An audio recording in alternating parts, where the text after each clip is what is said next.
राजकुमार यशोधरा के महागाथा का भाग 3। आओ मेरे लगती जिगर आओ, मैं तुम्हारी ही प्रतीक्षा कर रहा था। राजा दुर्जन सिंह खुश होता हुआ बोला। पिरंगशाला में भैरवगढ़ के युवराज अभय सिंह का पर्दापण होता है। अभय सिंह उम्र कोई 35 साल, चेहरे पर घनी दाढ़ी मूछे, जिस पर राशि पोशाक उसके व्यक्तित्व की गरिमा को और भी उजागर कर रहा है। कद काठी से अपने बाप से बढ़कर है, चेहरे पर मक्कारी भरी मुस्कान लिए अपने बाप के समीप होता है। बताइए पिता महाराज, आपने मुझे क्यों याद किया? क्या किसी के हाथ पांव तोड़ना है? तोड़ना है अपने दुश्मन के। राजा दुर्जन सिंह व्याग्र स्वर में बोला। तुम्हें तो पता है बेटा कि इस राजगद्दी को पाने के लिए हमने अपने छोटे भाई का खून किया, तब जाकर ये राजगद्दी में प्राप्त हुई। मुझे पता है पिता महाराज। राजकुमार अभय सिंह बोला। आप आगे बोलिए। तो तुम्हें भी पता होगा राजकुमार की तुम्हारी छोटी काकी जो इस राज्य की महारानी थी, जो अपनी नन्ही सी गुड़िया के साथ महल से फरार हो चुकी थी, वो उसकी नन्ही सी गुड़िया आज नागिन बनकर हम सब की खुशियों को ढसना चाहती है। अगर उसका इलाज नहीं हुआ तो कल को नागिन कुंडली मारकर इस सिंहासन पर बैठ जाएगी। तो आप किस मर्ज की दवा है पिता महाराज? अभय सिंह बोला। आप उस नागिन के फंड को कुचल दीजिए, दोनों माँ बेटी को इस दुनिया से उठा दीजिए। ना रहेगा बांस और न बजेगी बांसुरी। बेटा, हमने अपनी तरह से पूरी कोशिश की, पर हमारे सारी कोशिश बेकार गई। अब तुम ही कुछ कर सकते हो तो करो। ठीक है पिता महाराज, मैं उन दोनों माँ बेटों को कल ही ठिकाने लगा दूंगा। कहने के साथ ही राजकुमार अभय सिंह रंगशाला से बाहर निकल जाता है। दूसरी तरफ कोला नगरी में असुरराज कालकेतु अपने सिंहासन में विराजमान है। उसके दरबार में चारों ओर मसाले जल रहा है। उसके सिपाही और सलाहकार अपने अपने आसनों पर बैठे हुए हैं। स्वर्ग से भी सुंदर अप्सराएं नृत्य कर रही है। सभी मंदिरा का सेवन कर रहे हैं। सब अपने अपने में मस्त नजर आ रहे हैं। तभी उसी दरबार में असुरराज कालकेतु कि कुछ सैनिक कुछ राजाओं और महाराजाओं को साथ लिए दाखिल होते हैं। उसमें कुछ महिलाएं भी थी। एक 18 साल की खूबसूरत राजकुमारी जो देखने में अति सुंदर थी, राशि वस्त्र धारण की हुई थी। उसके चेहरे पर आतंक से भाव थे। वह असुर सैनिक असुरराज कालकेतु के करीब आकर रुकते हैं। फिर इनमें से एक असुर सिर झुकाकर बोला, असुरराज कालकेतु की जय हो। आपके हुक्म के अनुसार हमने उन राजाओं और महाराजाओं को बंदी बनाकर आपके सामने प्रस्तुत किया है जिन्होंने आपकी सरपरस्ती कबूल नहीं की। असुरराज कालकेतु बारी बारी से उन सभी राजाओं और महाराजाओं को देखता है। सभी के चेहरे पर दहशत के से भाव है। फिर उसका ध्यान उस गोरी चिट्ठी राजकुमारी पर पड़ी जो देखने में बल्ला की खूबसूरत थी। उस पर उसकी नजर चिपक गई। अपनी तरफ असुरराज कालकेतु की घूरता देख राजकुमारी मारे दहशत के कांपने लगी। फिर असुरराज कालकेतु उस राजकुमारी पर से नजरें हटाकर राजाओं पर नजर टिकाती। तो तुम लोगों को हमारी इस दास्ता कबूल नहीं है। देखो, मैं कसम खाया है कि समस्त संसार पर हमारा एक छत्र अधिकार होगा। जो हमारी सरपरस्ती को कबूल करेगा वो उसका राज्य अटल रहेगा। वो शासक तो रहेगा, लेकिन उसका कमान हमारे हाथों में होगा। लेकिन जो हमारे सरपरस्ती को कबूल नहीं करेगा उसका नामो निशान मिटा दिया जाएगा। बोलो, तुम लोगों को हमारी सरपरस्ती कबूल है या नहीं? सभी राजे महाराजे खामोश रहते हैं। तभी इनमें से एक राजा जो सिर पर पगड़ी बंद रखा था बोला, हमें तुम्हारी ये गुलामी कबूल नहीं है असुरराज कालकेतु। तुम जो कहने को के लिए कह रहे हो उसे हमारी आत्मा गवाही नहीं देती। हम उन राजाओं में से हैं जो अपनी मातृभूमि के लिए अपनी लहू की आहुति तो दे सकता है, मगर अपनी मातृभूमि को दुश्मनों के हवाले नहीं कर सकता। तभी वो राजकुमारी अपने पिता से बोली, ये अब क्या कह रहे हैं पिताश्री? अब हालात को तो समझिए। हम सबके प्राण संकट में हैं। हम उनसे अकेले सामना नहीं कर सकते और आपके विरोध करने से भी हम अपनी मातृभूमि को नहीं बचा सकते।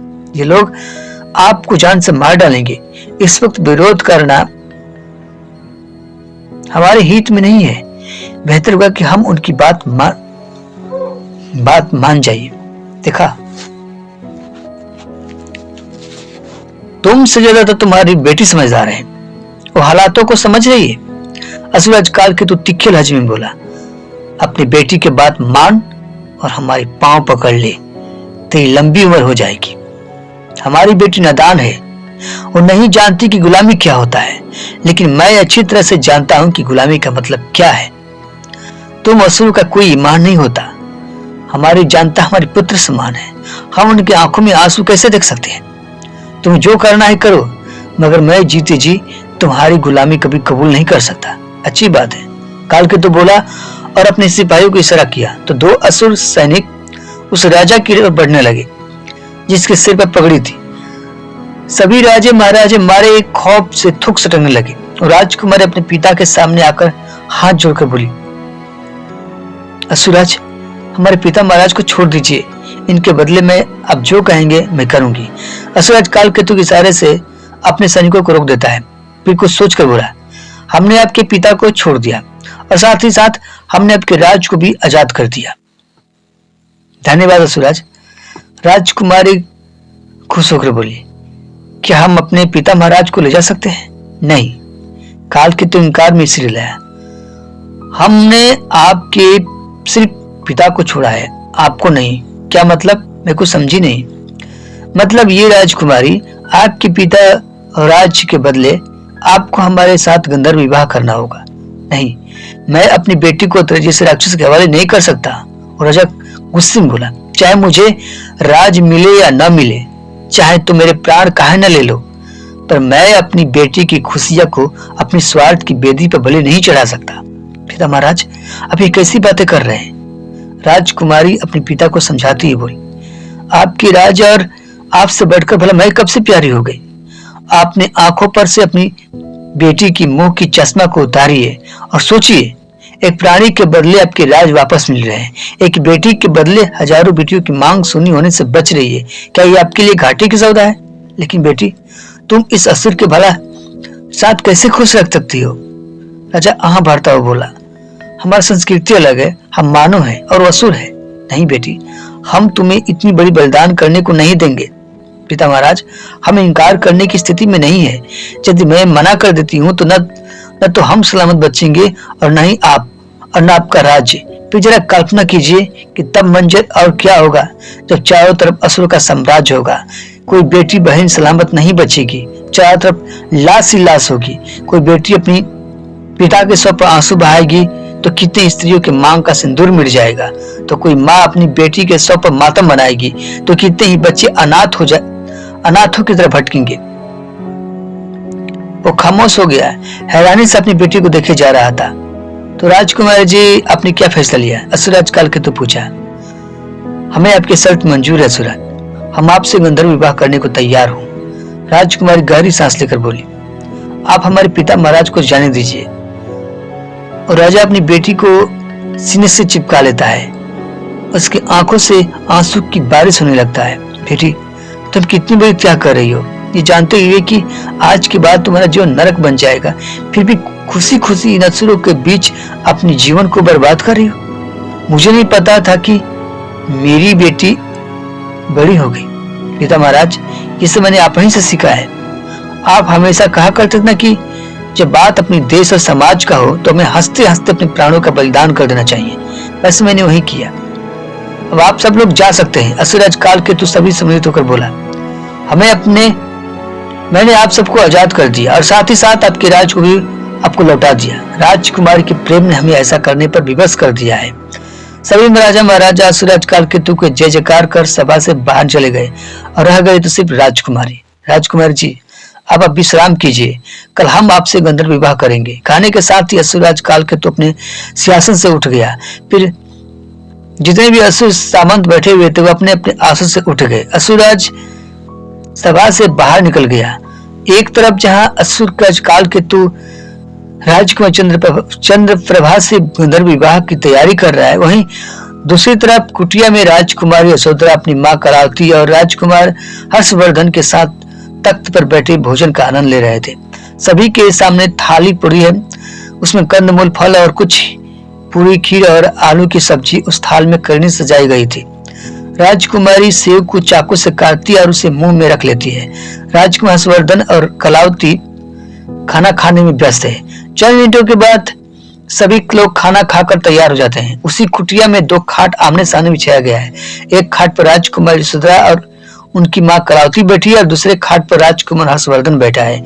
कुटिया में मसाल जल रहा है जिसका प्रचंड प्रकाश चारों ओर फैला है। कुटिया में चंद पल खामोशी छाई रही, फिर उस खामोशी को तो राजकुमारी यशोधरा ने, माताश्री, जैसा कि आपने वादा किया था कि रात्रि में विश्राम करते वक्त आप हमें बताएंगे कि परंपरा के अनुसार राज तो बड़े भाई को मिलना चाहिए, फिर ज्येष्ठ पिताश्री के होते हुए राज पिताश्री को क्यों मिला? ये सच है बेटी कि परंपरा के अनुसार राज ज्येष्ठ पिता को ही मिलना चाहिए था। राजकुमारी कलावती गुस्से में बोली, पर तुम्हारे ज्येष्ठ पिता इस लायक नहीं थे कि उसे राज सौंपा जाए। वो एक नंबर का धूर्त और मक्कार था। ऐसी करना उसका फितरत था।